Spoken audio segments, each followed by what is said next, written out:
Hello friends, once again I am before you with 10 new tenses of error spotting. So let us move to find out the errors. Friends, new 10 sentences are before you on the screen with the error. Let us move to the first. First sentence is, the patient died before the doctor arrived. First sentence is, the patient died before the doctor arrived. देखिए इस friends, जब दो sentence के बीच में before आ जाता है, आप देख रहे हैं द पेशेंट डाइड एक सेंटेंस है, बिफोर डॉक्टर अराइव दूसरा सेंटेंस है। तो जब कभी दो सेंटेंस के बीच में बिफोर आता है तो बिफोर से जो पहला सेंटेंस होता है वह पास्ट परफेक्ट का होता है और उसमें हैड प्लस थर्ड फॉर्म का यूज किया जाता है। आप देख रहे हैं द पेशेंट डाइड, यहाँ हैड नहीं आ रहा है, so we have to insert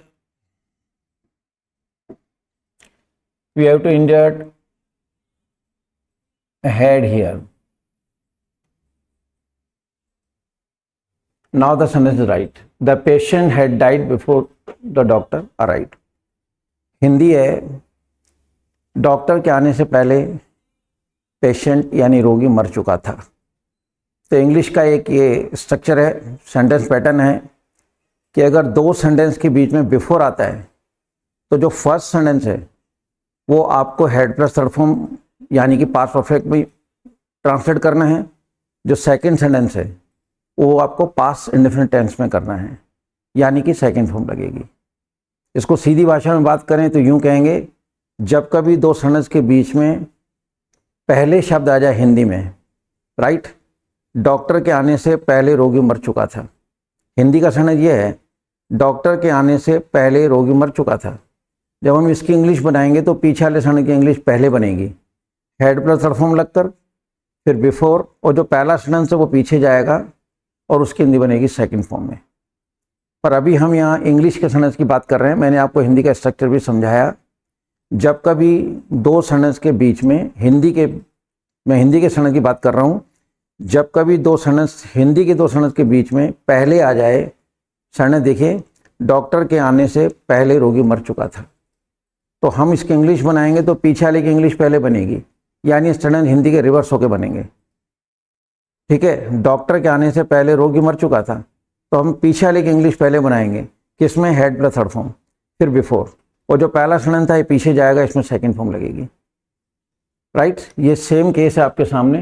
ये बिफोर आ रहा है दो सेंटेंस के बीच में, तो बिफोर से पहले जो सेंटेंस होगा उसमें हेड प्लस थर्ड फॉर्म आएगा, और जो बिफोर के बाद का सेंटेंस आएगा उसमें सेकंड फॉर्म आएगी। तो आप सेकंड फॉर्म देख ही रहे हैं।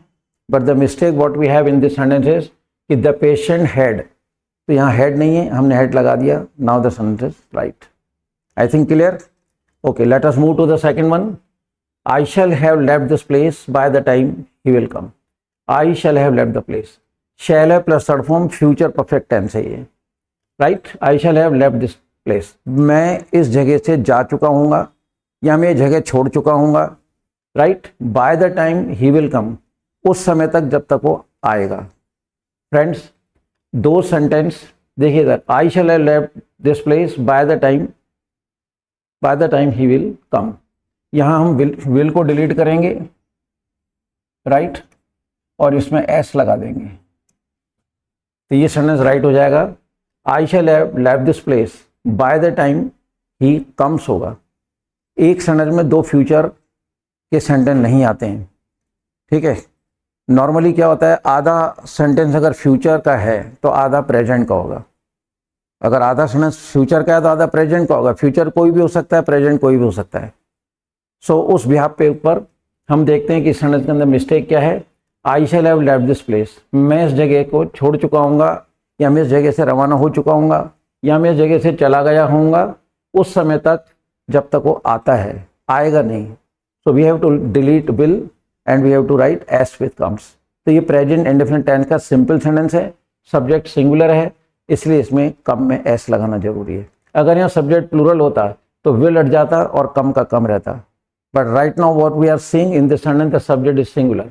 तो जैसे ही विल हटेगा तो सेंटेंस प्रेजेंट इंडेफिनिट टेंस का बन जाएगा और वो सिंपल सेंटेंस होगा और सब्जेक्ट सिंगुलर है। This is the only reason that we are writing s with come. So now the sentence is right, clear. So right sentence before you, I shall have left this place by the time he comes हो जाएगा, clear. Move to the next. If she took a taxi, कोई female है, lady है, लड़की है।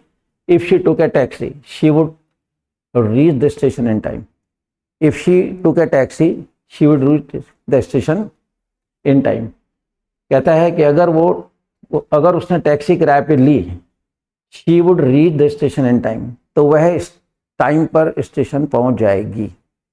Conditional sentence का sentence है ये, ठीक है। तो कंडीशनल सेंटेंस में क्या होता है, इफ वाले वाक्य में अगर सेकंड फॉर्म है तो बिना इफ वाले में वुड प्लस फर्स्ट फॉर्म आता है, राइट। तो ये जो स्ट्रक्चर है इसमें कोई मिस्टेक नहीं है, यानी this sentence is right, no mistake is there, no error is there. So sentence right, if she took a taxi she would reach the station in time. Hindi है, अगर उसने टैक्सी ली, यानी कि उसने उस टैक्सी किराए पे ली, she would reach the station in time, उस समय पे स्टेशन पहुंच जाएगी। So there is no error at all, the sentence is right. ये कंडीशनल सेंटेंस का वाक्य है। राइट क्यों हुआ मैं बता रहा हूँ कि इफ के साथ अगर सेकंड फॉर्म आती है तो दूसरी तरफ आएगा वुड प्लस फर्स्ट फॉर्म। तो अगर आपको वुड प्लस फर्स्ट फॉर्म दे रखा है, यहाँ मान लो टेक होता तो अपन टुक करते, या टेक्स होता तो टुक करते, लेकिन यहाँ सेकंड फॉर्म ऑलरेडी दे रखी है।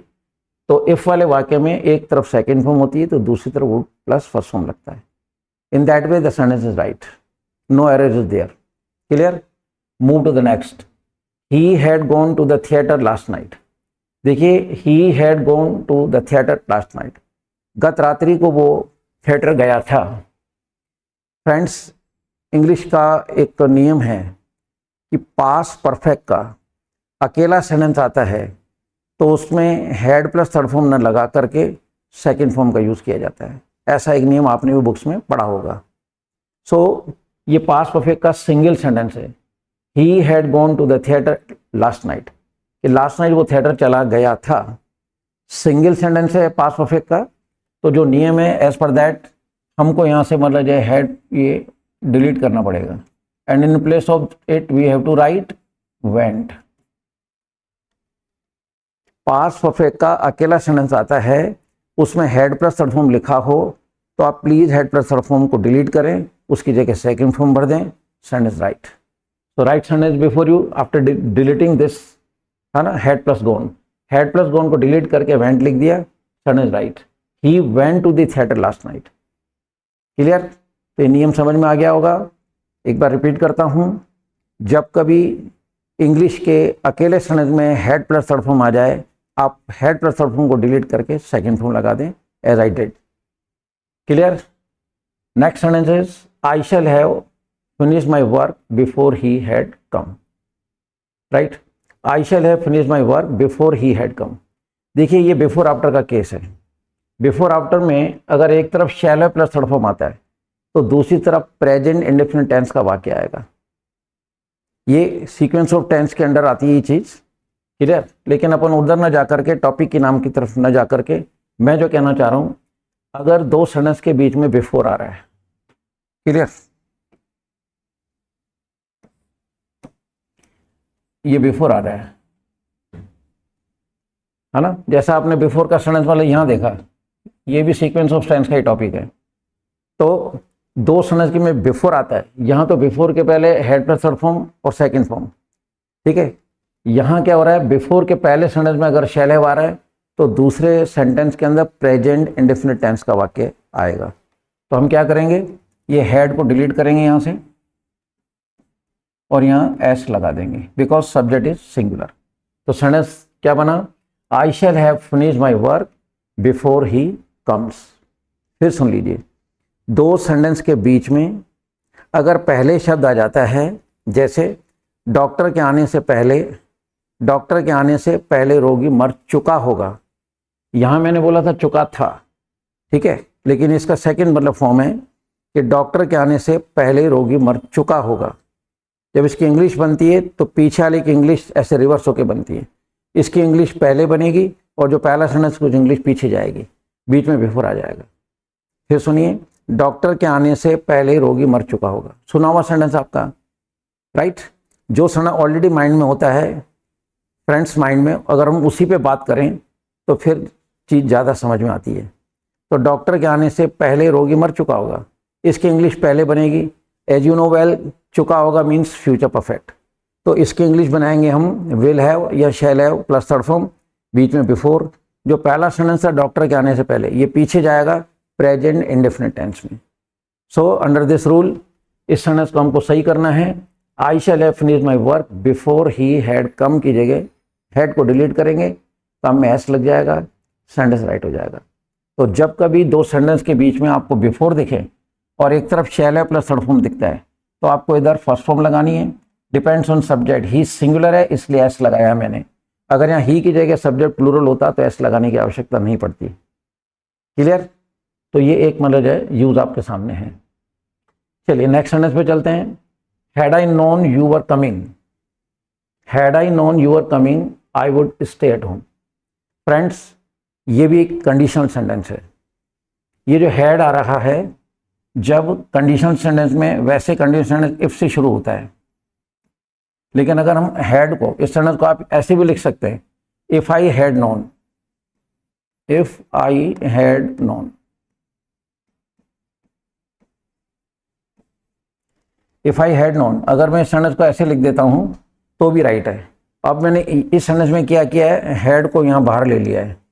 तो जब हैड को बाहर लिया जाता है तो यहां हैड इफ का भी काम कर रहा है और हैड का भी काम कर रहा है। This sentence can be written in this way. इस हैड की जगह हम ऐसे भी लिख सकते हैं, इफ आई हैड नोन, अगर मुझे मालूम होता। इसको आप ऐसे लिख सकते हैं। और हैड को बाहर कर दिया, जैसे मैं यहाँ पे मतलब आपके सामने लिख रहा हूँ, हैड आई, ठीक है, हैड आई नोन। अब ये हैड जो है ना, ये इफ का भी काम कर रहा है और इसका भी काम कर रहा है, दोनों का काम कर रहा है। तो ये कंडीशनल सेंटेंस है। तो जब कभी आप कंडीशनल सेंटेंस के सेंटेंस में एक तरफ हैड प्लस थर्ड फॉर्म देखें तो दूसरी तरफ आपको would have plus third form लगाना है। वंस अगेन, जब कभी इस तरह का सेंटेंस आ जाए जिसमें हैड शुरू में हो, वो इफ का भी काम कर रहा है, हैड का भी काम कर रहा है, तो एक तरफ हैड प्लस थर्ड फॉर्म आएगा तो दूसरी तरफ would have plus third form आएगा। और आप देख रहे हैं यहाँ पे वुड स्टे लिखा हुआ है, दिस इज द एरर। तो हम इस स्टे को हटा देंगे, डिलीट करेंगे इसको और यहाँ लिख देंगे हैव स्टेड।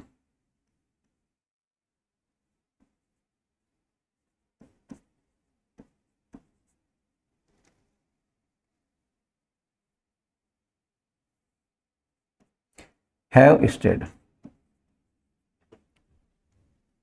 क्लियर? तो सुनिए, कंडीशनल सेंटेंस है, यहाँ हैड प्लस थर्ड फॉर्म आ रहा है, दूसरी तरफ would have plus third form आएगा। So deleting stay we have to write have stayed. Would तो लिखा हुआ है, अब ये सेंटेंस राइट हो गया क्योंकि इधर हेड प्लस थर्ड फॉर्म है, दूसरी तरफ would have plus third form आएगा।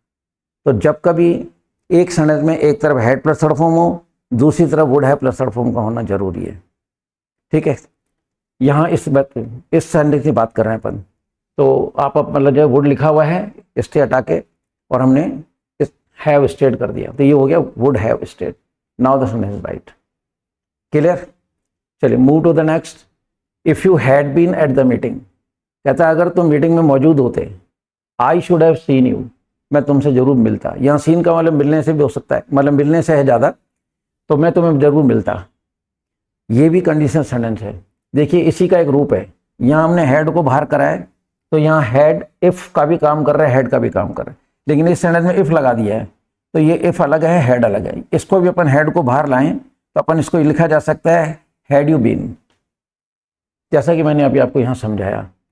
ये भी कंडीशनल सेंटेंस है। अब ये सेंटेंस देखिए राइट है, इफ़ यू हैड बीन, यहाँ हैड के साथ थर्ड फॉर्म आ रहा है, जैसे हैड के साथ थर्ड फॉर्म था ऊपर वाले सेंटेंस में। At the meeting I should have, देखिए यहाँ should have plus third form आ रहा है, ऊपर नहीं था, तो ऊपर हमने स्टे हटा के वहाँ पे कर दिया। ठीक है, would have stayed, would have, should have, could have, might have, इन चारों में से कोई भी चीज़ आ सकती है। ऊपर वुड हैव है, नीचे शुड हैव है, राइट। तो चाहे वुड हैव आवे चाहे शुड हैव आवे, लेकिन पहला sentence head plus third form होगा, ये श्योर है। तो इफ वाले वाक्य में अगर एक तरफ हैड प्लस थर्ड फॉर्म आता है तो दूसरी तरफ वुड हैव या should have plus third form आएगा। तो हम क्या देख रहे हैं कि इस सेंटेंस के अंदर कोई एरर नहीं है। So this sentence is right. Clear? Conditional sentence है। कभी भी इफ वाले वाक्य में अगर हैड प्लस थर्ड फॉर्म आता है तो बिना इफ वाले वाक्य में वुड हैव या should have plus third form आएगा। ये एक कंडीशनल सेंटेंस का सेंटेंस है। Followed, move to the next. Slow and steady win the race. Friends देखिए, स्लो एंड स्टडी ये एक फ्रेज है। जब दो शब्द slow and steady win the race, Hindi है धीमी और सुदृढ़ चाल हमेशा रेस जीतती है। धीमी और सुदृढ़ चाल हमेशा रेस जीतती है। ये खरगोश और कछुए की कहानी का शीर्षक है। तो स्लो एंड स्टडी, जब दो शब्द, जब दो वर्ड्स एंड से मिलके एक फ्रेज बनाते हैं, ऐसे सेंटेंस के अंदर हेल्पिंग और सिंगुलर आता है। और अगर वर्ब आ रहा है विन तो इसमें एस लगाना पड़ेगा, क्योंकि स्लो एंड स्टडी एंड से मिलकर एक फ्रेज बना रहे हैं। और ये सेंटेंस प्रेजेंट इंडेफिनिट टेंस का सिंपल सेंटेंस है। सिंपल सेंटेंस में डू डज नहीं लगता है। मैं प्रेजेंट इंडेफिनिट टेंस के सिंपल सेंटेंस की बात कर रहा हूं। ये प्रेजेंट इंडेफिनिट टेंस का सिंपल सेंटेंस है। और स्लो एंड स्टडी इसको दो नहीं माने। दो चीज मिलके, दो शब्द एंड से जुड़ के अगर फ्रेज बनाते हैं तो वो सिंगुलर कहलाएगा। और सिंगुलर के साथ में अपन को एस ई एस लगाना पड़ता है, क्योंकि प्रेजेंट इंडेफिनिट टेंस का ये सिंपल सेंटेंस है। तो हम यहाँ एस इंजर्ट कर देंगे। कभी भी स्लो एंड स्टडी ये सेंटेंस अक्सर आता है। आप स्लो एंड स्टडी देखते विन में एस लगाएं, क्योंकि ये सेंटेंस हमेशा प्रेजेंट इंडेफिनिट टेंस में ही रहता है। इसको आप पास्ट फ्यूचर में नहीं ले जा सकते। तो जब कभी आप ये देख लें स्लो एंड स्टडी, तो दो शब्द मिलकर एक फ्रेज बना रहे हैं, विन में एस लगा दीजिए। Clear? Move to the next, second one, second last. I finish my dinner before he came. मैंने मेरा डिनर खत्म कर लिया उसके आने से पहले, है ना। टू सी मी, कि वो मेरे से मिलने आए उससे पहले मैंने डिनर खत्म कर लिया, है ना। लास्ट इवनिंग की बात चल रही है। I finish my dinner before he came to see me last evening. कहता है पिछली शाम को जब वो मेरे से मिलने आया तो उसके आने से पहले मैं अपना डिनर कर चुका था। फ्रेंड ये वही बात आ रही है। देखिए बिफोर आ रहा है। मैंने आपसे कहा कि जब कभी दो सेंटेंस के बीच में बिफोर आता है तो ये सीक्वेंस ऑफ टेंस कहलाता है। क्लियर? बिफोर के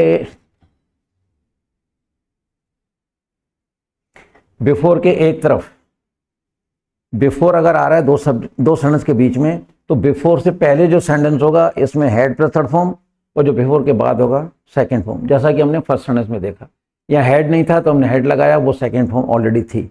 the same mistake is here. यहाँ पे जो आ रहा है ना, I finish my dinner before he came, तो यहाँ तो सेकंड फॉर्म आ ही रही है। अब हम यहाँ पे मतलब जो है यहाँ हेड को इंजर्ट कर देंगे,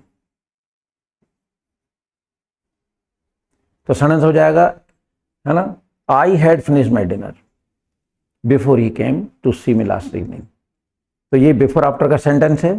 फिर सुनिए, दो सेंटेंस के बीच में बिफोर आता है तो पहले सेंटेंस में हेड प्लस थर्ड फॉर्म आएगा, दूसरी में सेकंड फॉर्म आएगी। ये स्ट्रक्चर है इसका। ये चीज़ अपन ने यहाँ भी देखी फर्स्ट वाले में, करेक्ट। तो इस चीज़ का ध्यान रखें, जब बिफोर आ जाए आपको एक तरफ सेकंड फॉर्म दे रखी है, इधर हेड प्लस थर्ड फॉर्म कर दीजिए, और अगर हेड प्लस थर्ड फॉर्म दे रखा है तो उधर सेकंड फॉर्म कर दीजिए। तो हम क्या देख रहे हैं, इस सेंटेंस के अंदर दोनों तरफ सेकंड फॉर्म आ रही है, जो कि इनकरेक्ट है। तो बिफोर से पहले वाले सेंटेंस में अपन को हेड प्लस थर्ड फॉर्म लगाना है, तो हम यहाँ पे हेड इंसर्ट कर देंगे, सेंटेंस राइट हो जाएगा। Now the right sentence is before you, I had finished my dinner before he came to see me last evening. Clear? And the very last sentence is before you, our rich man to say the least did not advance the moral struggle passive resistance as did the poor। कहता है हमारे जो मतलब अमीर व्यक्ति हैं, कहने को did not advance the moral struggle, उनको moral struggle उन्होंने नहीं किया है कभी भी। आई बस में passive resistance as did the poor, passive मतलब निष्क्रिय, रेजिस्टेंस मतलब विरोध। तो हमारे अमीर लोगों ने ऐसा कभी कुछ नहीं किया है जो कि एक गरीब ने किया है। तो यहाँ पे जो आप देख रहे हैं डिड, ये हेल्पिंग और नहीं है, ये सेकंड फॉर्म है। तो हम क्या करेंगे, इस सेंटेंस में जो मिस्टेक है वो ये है कि ये डिड यहाँ से डिलीट करके और हम डिड यहाँ लिख देंगे।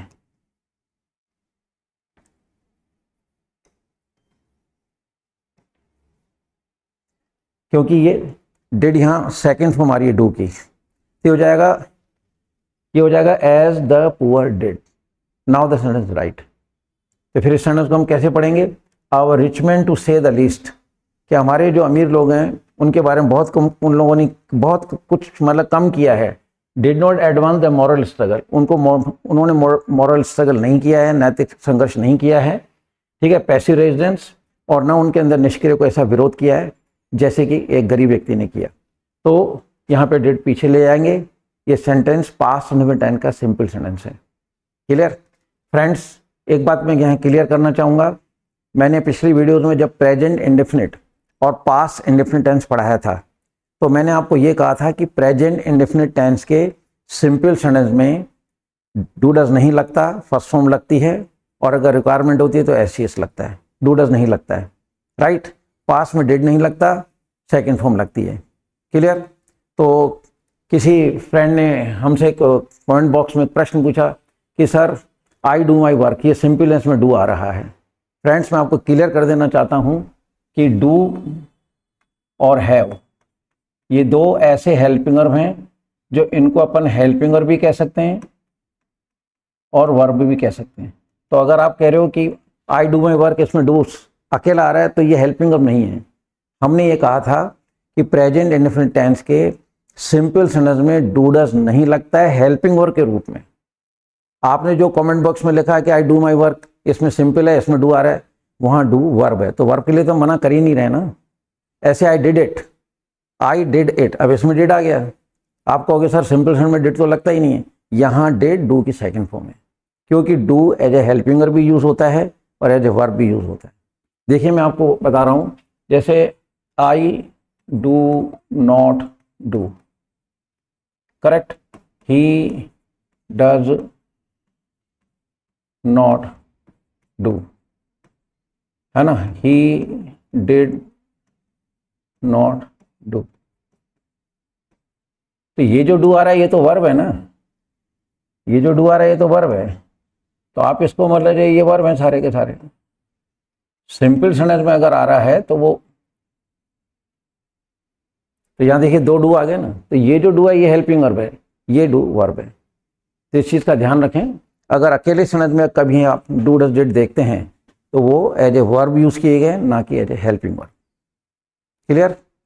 सो आई थिंक मतलब जो यू आर फॉलोइंग वेल, आप अच्छी तरह से सुन रहे हैं, and I am trying my best to explain with the logics so that you can understand fully, तो आप अच्छी तरह से आप उसको समझ सकें। क्लियर? तो इन्हें आप पढ़ते रहिए, रोज 2-4 दफ़े देखिए, ताकि ये जो मिस्टेक्स हैं when you start speaking English or when you write something in English, so if you have the knowledge of these type of errors, then you are not going to repeat. Right? With these words, goodbye to all of you. Jai Hind.